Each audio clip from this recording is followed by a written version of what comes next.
Hi, everyone. Today I'm going to be talking about naturopathic solutions and treatments for constipation. This is a really large topic that I see a lot of patients suffering with, and it's really important to get things moving in the system. So let's talk about constipation today and some ways that you can start working on things in your nutritional plan and lifestyle choices to really help get the bowel system moving. So let's talk about constipation from the physical perspective first. So in the normal world, transit time, so that's when you're eating something and it should go through the system, is around 24 hours. But most people, most standard Americans are seeing that transit time being about 72 to 93 hours. So that food is one, moving a lot slower through the system. And then two, people are having larger issues with constipation, where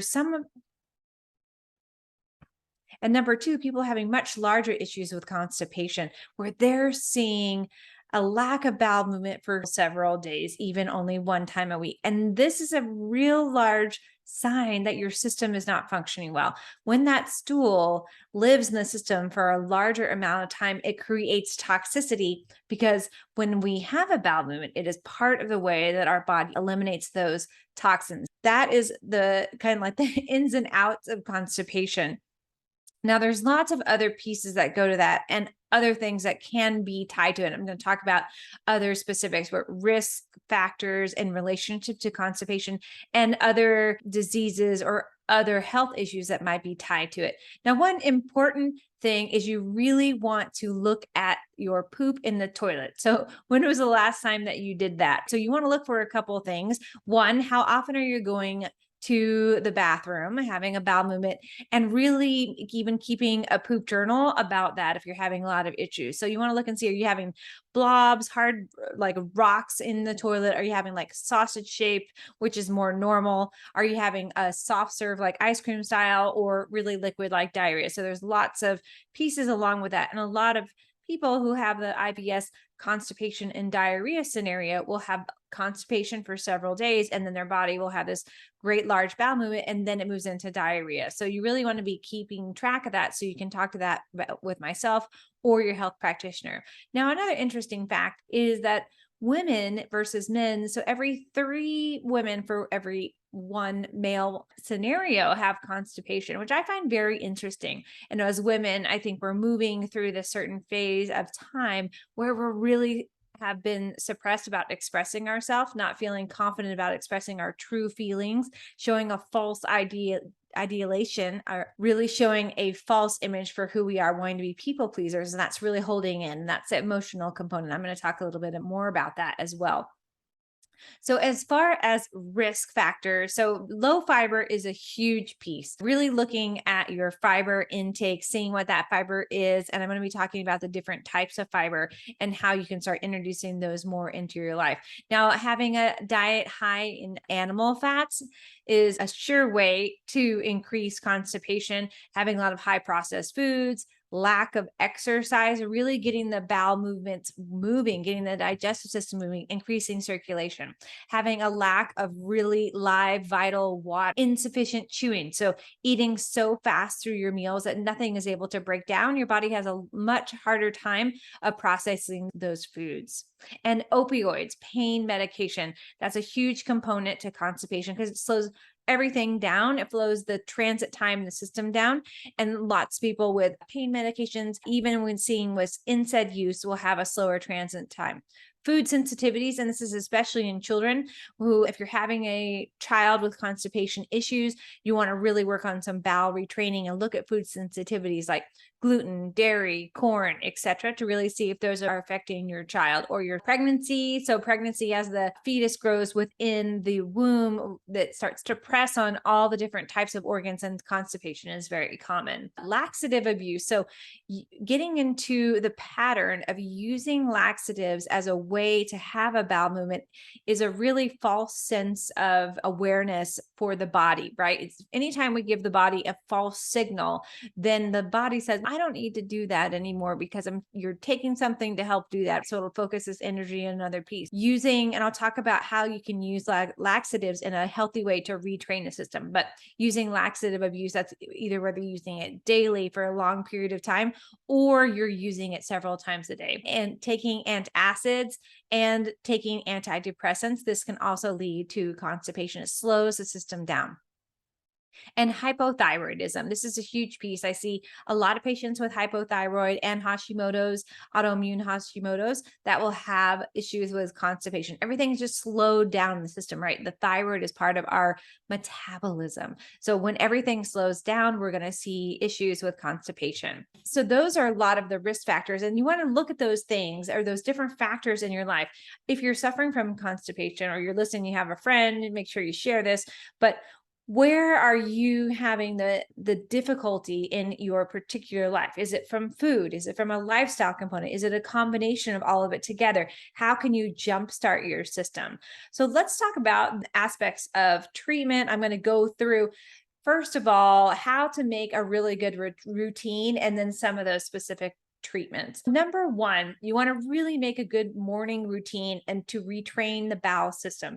So you can use 1 tablespoon of apple cider vinegar in warm water, followed by a really great smoothie, a healthy smoothie with lots of fruits and vegetables, not a lot of added sugar. And you can add chia seeds that will add that fiber to really get things moving. Okay. So you want to start with that. And I also recommend in the morning, if you're not having a regular bowel movement, you want to retrain the system. So you want to, even sitting on the toilet, even if you're not having a bowel movement, and just relaxing, retraining the system so your body will start to get into that rhythm again. Number 2 is adding spices. These are really great to nourish the digestive organs, such as the liver, the spleen, the stomach, the kidneys, really starting to nourish all the organs to help things move through. And these are the really warming herbs: ginger and oregano, turmeric. These are going to help with the digestive system and inflammation that you might be experiencing in the gut. Cayenne and rosemary, black pepper. You can see these are very stimulating herbs to really get the gut moving.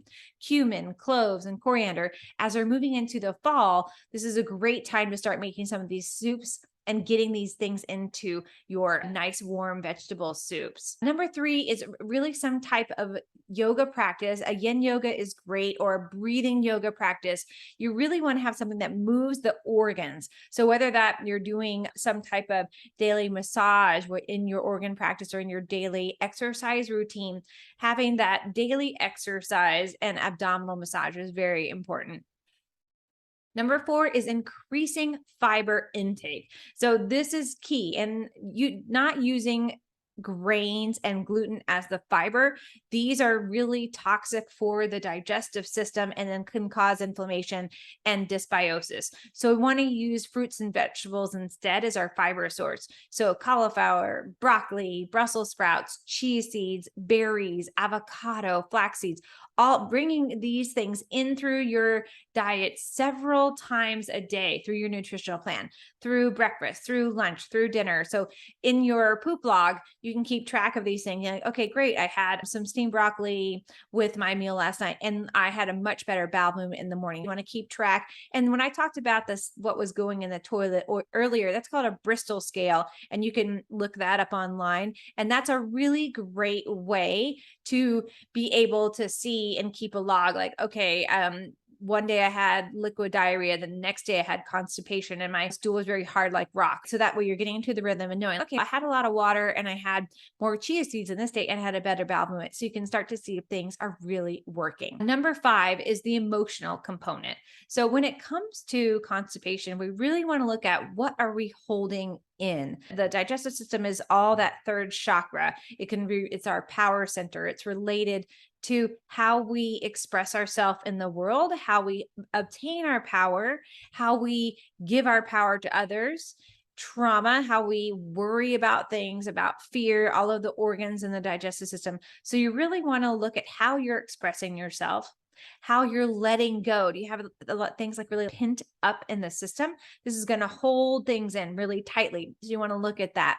And then you want to release that. So if you recognize that you have a lot of pent up emotions, You want to look at how you're going to release that, right? Maybe you need that through counseling. Maybe you need to go for a hike in the woods. Maybe you need to scream into a pillow. Maybe you need to do some really deep trauma work. Whatever it is, you got to get that emotional piece moving.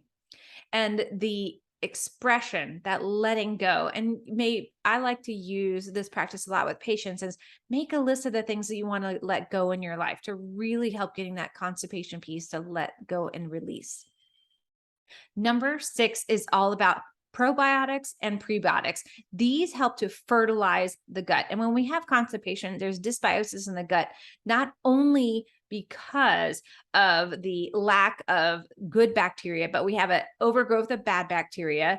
And then also things are staying in the gut. It's basically like you have a toxic sewage system. Everything's fermenting in there and activating and not living a healthy life. So we want to get things moving. So when we talk about prebiotics, these are specific foods, and there's also probiotic foods. So prebiotic foods, these are going to be your asparagus, your green bananas, your artichokes, brown rice, root veggies. These are going to feed and fertilize the good bacteria in the gut so that way it can do its job and get things moving.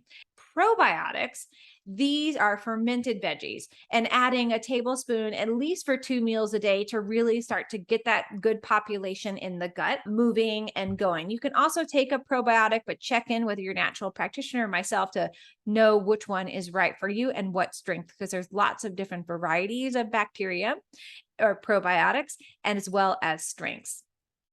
And number 7 is water. Water is super important, right? And I'm talking about purified water, filtered water, a really good filtration system, or you're getting it at the store or you're getting it delivered. You don't want to be drinking chlorine, toxins out of your faucet. Very toxic to the system. You can add some hydration, silica to it. You can leave it out on the counter and let it evaporate. There's different ways you can help hydrate it. You can add some crystals to the water to really activate it. You want that water to be feeding your cells, feeding them, nourishing them, hydrating the body. If you're not drinking enough water, you're not going to be hydrating the system. Not only do we want our bowel system to be hydrated and moving things out, but we want all the cells to be nourished, and the kidneys, the liver, all those organs I mentioned before really need water, and your whole body needs water, your brain to function properly. So those are the main steps to really get things moving in the system. You can also use demulcent herbs. I really like to use a slippery elm and marshmallow root.